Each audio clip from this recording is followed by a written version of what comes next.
Yaradılış 38-ci fəsil. Yahuda və Tamar. O zaman Yahuda qardaşlarından ayrılaraq Xira adlı Adullamlı bir adamın yanına gedib məskən saldı. Yahuda orada Şua adlı Kənanlı bir adamın qızını gördü. Yahuda qızı arvad alıb yanına girdi. Qadın hamilə olub bir oğlan doğdu və Yahuda onun adını Er qoydu. Qadın yenə hamilə olub bir oğlan doğdu və onun adını Onan qoydu. Sonra yenə də bir oğlan doğub adını Şela qoydu. Qadın onu doğduğu zaman Yahuda Kezivdə idi. Yahuda ilk oğlu Er üçün bir arvad aldı. Onun adı Tamar idi. Yahudanın ilk oğlu Er Rəbbin gözündə pis idi və Rəbb onu öldürdü. Yahuda Onana dedi: "Qardaşın arvadının yanına gir. Öz qayınlıq vəzifəni yerinə yetirib qardaşın üçün nəsil yetişdir." Onan bilirdi ki, bu nəsil ona məxsus olmayacaq. Buna görə də qardaşı arvadın yanına girəndə toxumunu yerə tökərdi ki, qardaşı üçün nəsil yetişdirməsin. Onun elədiyi bu iş Rəbbin gözündə pis oldu və Rəbb onu da öldürdü. Yahuda gəlini Tamara dedi: "Atanın evinə qayıt.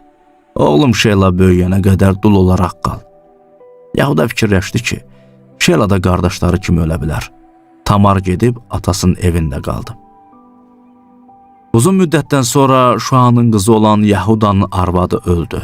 Yahuda matəm qurtarandan sonra dostu Adullamlı Xira ilə birlikdə Timnata sürüsünü qırxanların yanına getdi. Tamara bildirdilər: "Bax, qaynatan sürüsünü qırxmaq üçün Timnata gəlir." Tamar dulluq paltarını əynindən çıxarıb rübən dörtdü və bürünüb Timnata gedən yolda olan Enayim darvazasının yanında oturdu. Çünki o görürdü ki, Şela böyüyüb, o isə hələ də Şelaya ərə verilməyib. Yahuda onu görəndə elə bildi ki, bir fahişə qadındır, çünki üzünü örtmüşdü. Yahuda yolunu ona tərəf salıb dedi: "İcazə ver sənin yanına girim." Amma onun öz gəlini olduğunu bilmədi. Qadın dedi: "Yanıma girmək üçün mənə nə verirsən?" Yahuda dedi: "Sürüdən bir oğlaq göndərərəm." O dedi: "Onu göndərənə qədər mənə girov olaraq bir şey verərsənmi?" Yahuda soruşdu: "Girov olaraq sənə nə verim?" Qadın dedi: "Öz möhrünü, qaytanını və əlində olan əsanı." Yahuda bunları qadına verib yanına girdi. Qadın ondan hamilə qaldı. Sonra Tamar qalxıb getdi və rübəndini çıxarıb dulluq paltarını geydi. Yahuda qadından girovunu almaq üçün Adullamlı dostunun vasitəsilə oğlağı göndərdi. Amma o qadını tapmadı. Qadının olduğu yerin adamlarından soruşdu: "Enayimdə yol kənarında olan fahişə hardadır?" Onlar dedilər: "Burada fahişə yoxdur." O Yahudanın yanına qayıdıb dedi: "Onu tapa bilmədim. O yerin adamları da burada fahişə yoxdur dedilər." Yahuda dedi: "Qoy bu şeylər onunki olsun. Amma biz bu işdən rüsvay olmayaq. Bax, mən bu oğlağı ona göndərdim, amma sən onu tapmadın."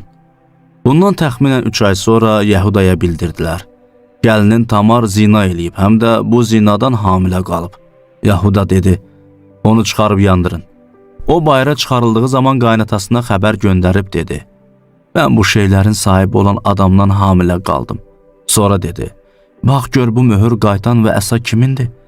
Yahuda bunları tanıyıb dedi: "O məndən haqlıdır, çünki onu oğlum Şelaya vermədim." Yahuda onunla bir daha yaxınlıq eləmədi. Tamar doğanda məlum oldu ki, bətnində əkiz var. Doğuş vaxtı bir uşaq əlini çıxartdı. Mamaça götürüb onun əlinə qırmızı ip bağladı və dedi: "Əvvəlcə bu doğuldu." Amma o uşaq əlini geri çəkdi və qardaşı birinci doğuldu. Mamaça dedi: "Özünə necə deşiyi açdın?" Buna görə də onun adını Peres qoydular. Ondan sonra əlində qırmızı ip olan qardaşı doğuldu. Onun adını Zerah qoydular.